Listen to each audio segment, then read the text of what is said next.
त्याच्यातला एकही शब्द तुम्हाला सांगणार नाही.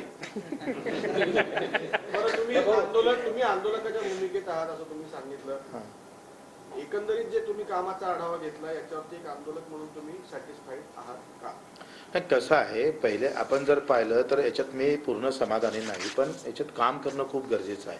एकंदरीत काय झालं का प्रशासनावर नव्यानं आलेली ही जबाबदारी सगळी ह्या 7-8 महिन्यात नव्यानं आलेली जबाबदारी आहे आणि याच्यातलं पाहिजे तेवढं सोपं असं होईल. जसं आता विदर्भात झाले तर जन्ममूर्तीची नोंद गावात सापडतं, कोतवाल बुकाची नोंद सापडतं, पण इथं वेगवेगळे आव्हानं आहे.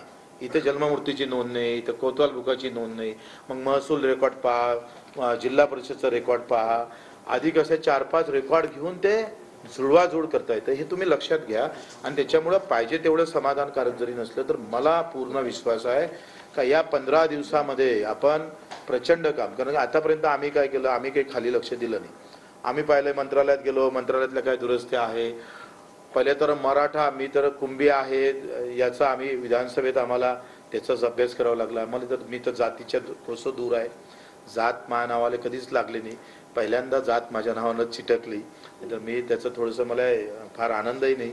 पण ते सगळं करायसाठी आखरी सगळ्या समाजाचं समाधान, माझं असं म्हणणं आहे का ते शेतकऱ्यातच आहे. शेतकऱ्याचं समाधान झालं का सगळेच समाधान होते. पण तरी सुद्धा हा महाराष्ट्र, कारण मराठा हा प्रचंड 90% कुंभीच आहे, 100%. त्याच्यानं त्यांचं समाधान शेतकऱ्याचं समाधान होईल असंही माझ्या डोक्यात होतं आणि मग आम्ही कामाला लागलो. आता तुम्ही मला वाटते सापडल्या ना, सापडल्या, हे काय देतो तुम्हाला आकडा, जिल्हा वाईज देऊ का, जिल्हा वाईज आकडा देऊ.